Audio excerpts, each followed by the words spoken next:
Hello, everyone. Welcome to another segment of intellectual brainstorming and academic excellence. My names are David Oni, and my YouTube channel is David Oni Wiz. We want to use this medium to say a very big thank you to our returning subscribers. We say a very big thank you to you guys. You have been, inspiring. You have been motivating us. You have been keeping us going despite the orders and the challenges we have every time. Because actually recording a video or coming up with something on the internet is not always easy, but you have always been there for us. We say a very big thank you. Now, if you have not subscribed to our channel, I beg, now is the time to subscribe. Now, you agree with me that this lecture has been beneficial, it has been inspiring, it has been helping most people, including me, because each time I watch the lecture, I also each time I lecture, I go back and learn a lot of things from what I've actually given out to the society. And I can tell you that what we're giving out to the society are positive things, positive vibes, things that can actually help people out there.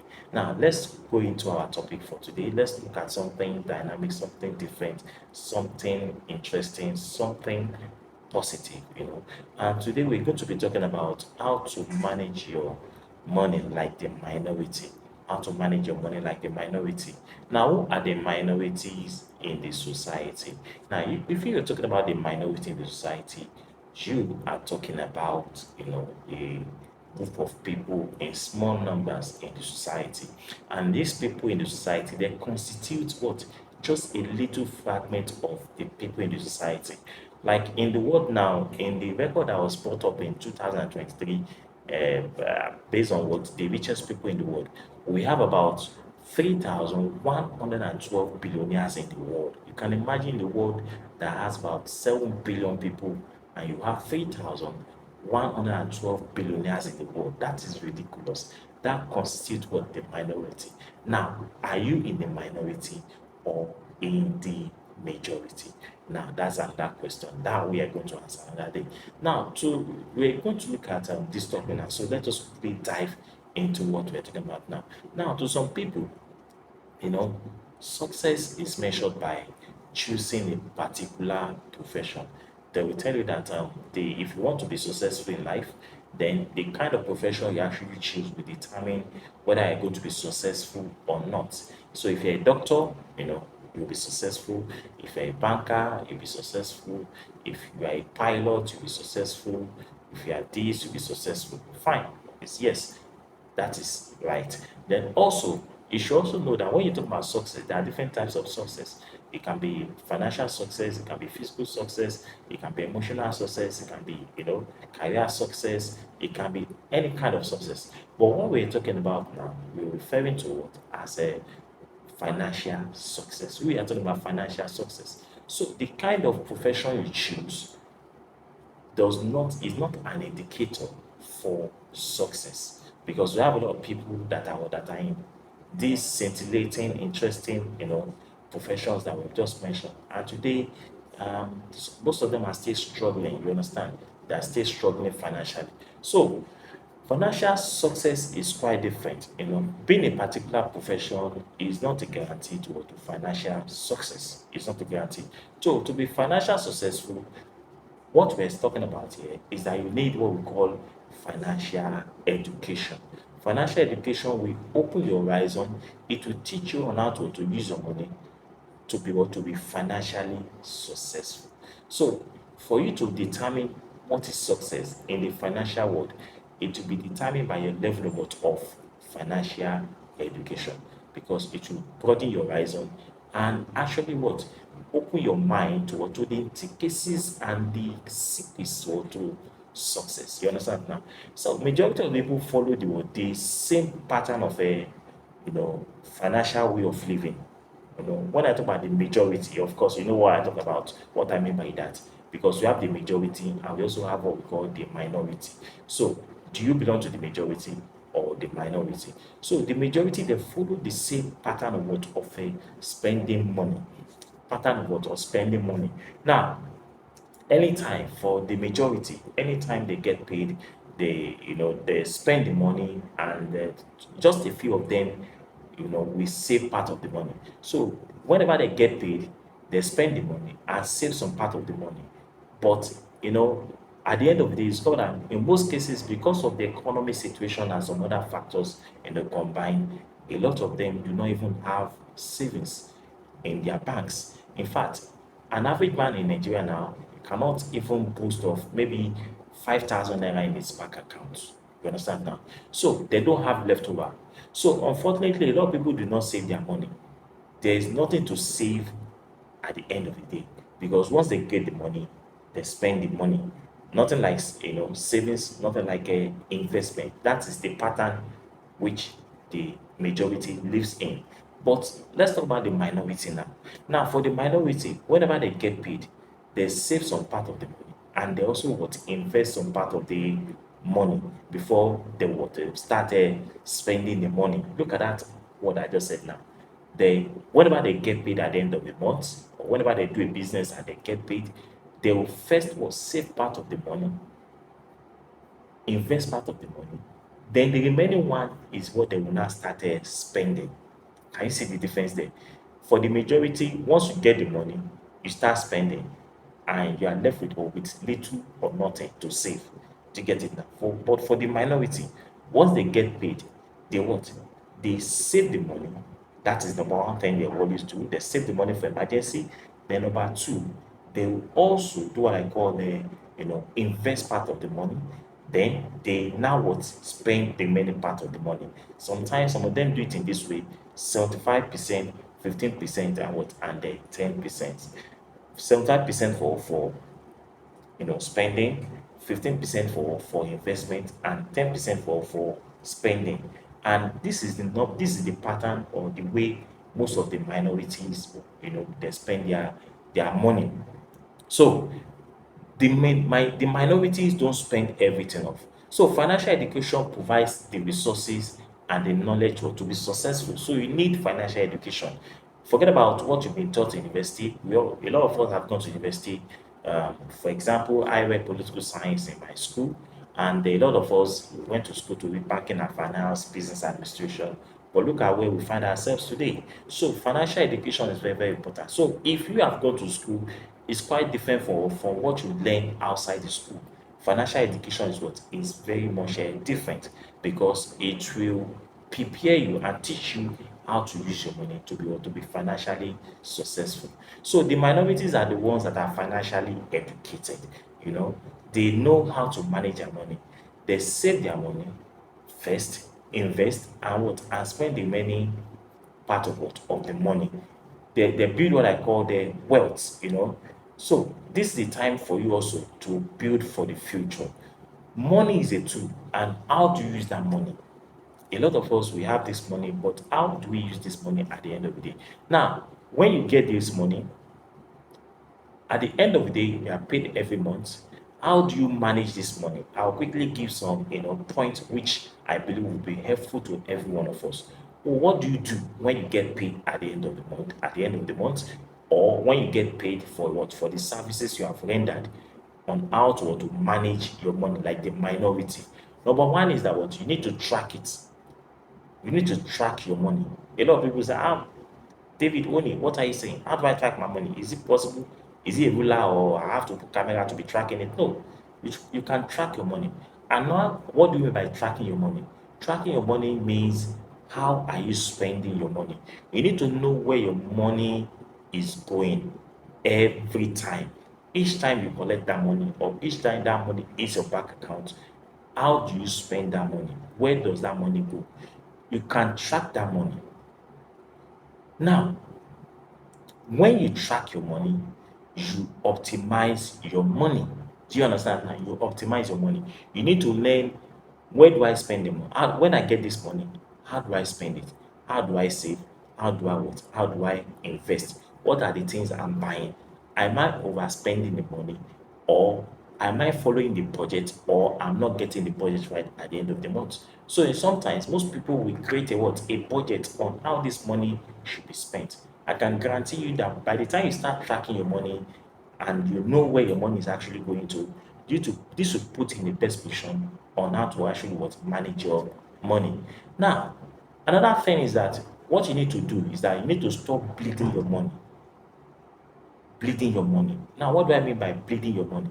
Now, bleeding your money means you need to pay up your debts. You need to pay up your debts. So, what we're saying there is that when you stop bleeding your cash, it means that what you are paying up your debts in the time. A lot of people in this part of our world now, they are, they're actually involved in what I call credits. They've gone to the banks to borrow money, to the mortgage financial institutions to borrow money. They borrow money from the online application apps. They borrow money from friends and the rest of them. But the more you borrow money, the more highly indebted you are. Except you have the billionaire's mindset. You know the billionaire's mindset.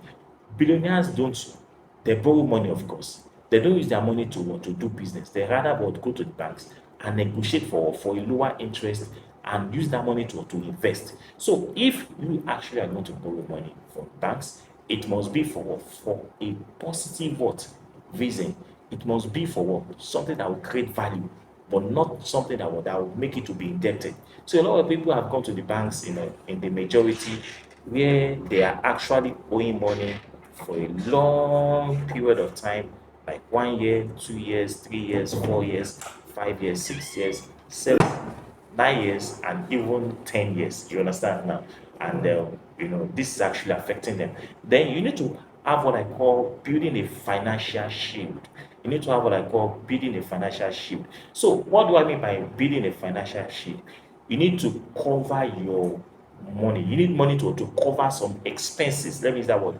You need your money to cover some expenses. Now, when you have gotten the money, you are not supposed to spend everything.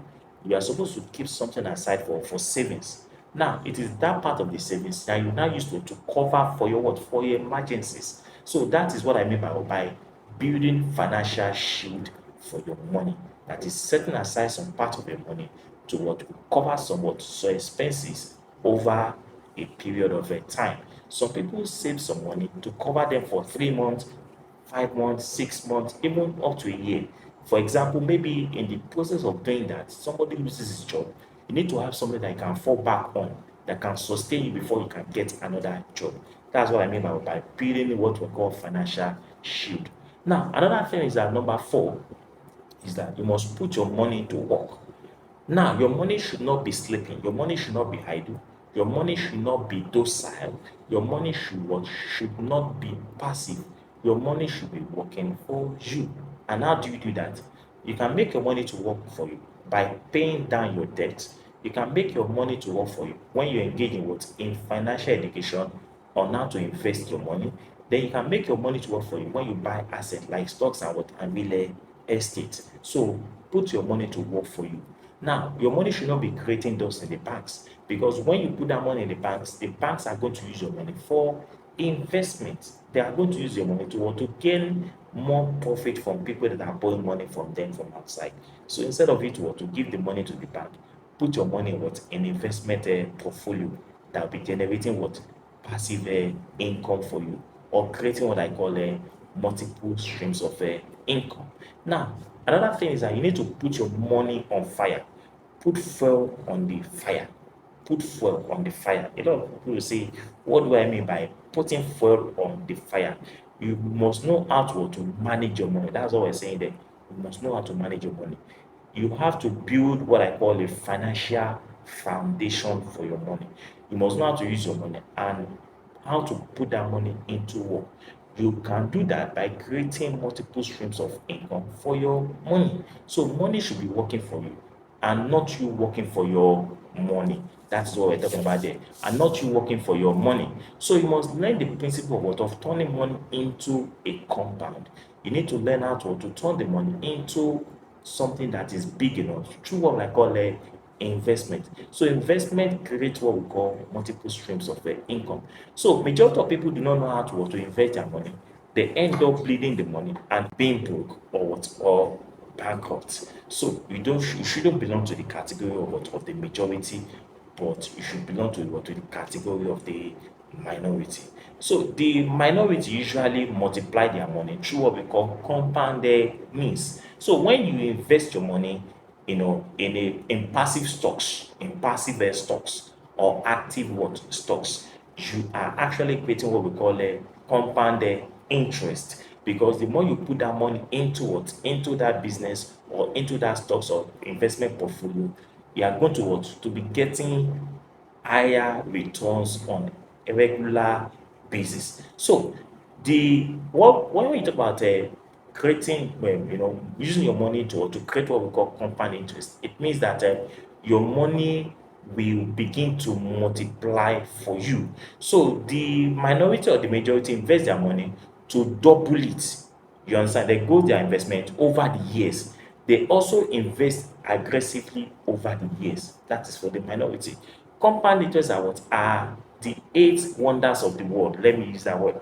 The eight wonders of the world, because they give you 10% returns on your investment annually, or they give you beyond that point. That is, if you are what a passive investor or an active investor, or you buy what I call passive stocks, or you buy what I call active stocks.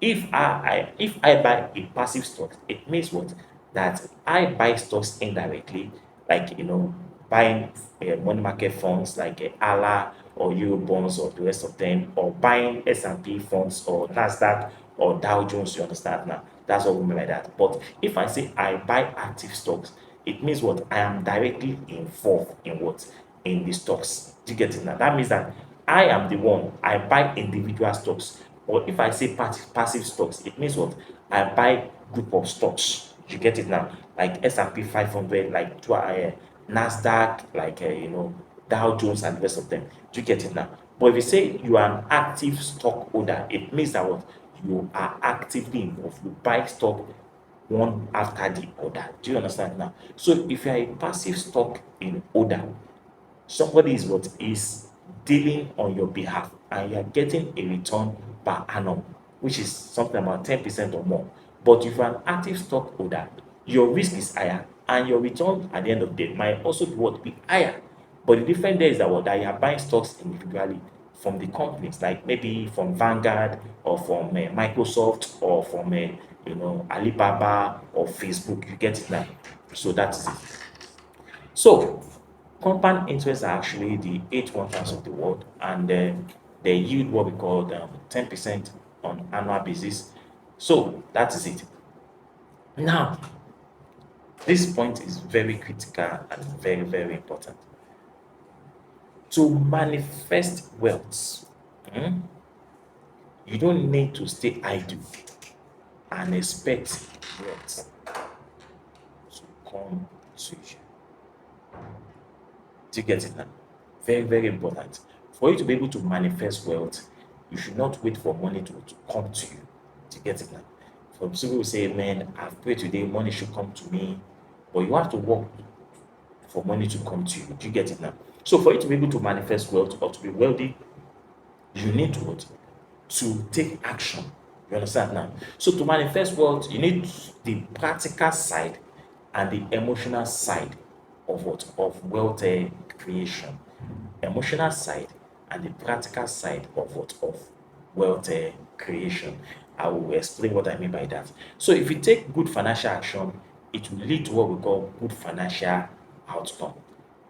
Actions and what an outcome, they come under what we call the practical side of what of a wealth manifestation. Do you get it now? So for you to what to manifest wealth, or for you to be wealthy, you need to take action, and you also need to you know to take action, and that action which you have taken will lead to what we call a outcome. Do you get it now? It falls under what we call the practical side. Do you get it now? That's why I said for you to manifest wealth, you need not to stay idle and expect a miracle to happen. Though miracles happen, but you must work towards the miracle to happen actually. You understand now? So you need the practical side. You need to take what action, and your action will lead to what we call a outcome. Now, the emotional side includes the subconscious and the thoughts.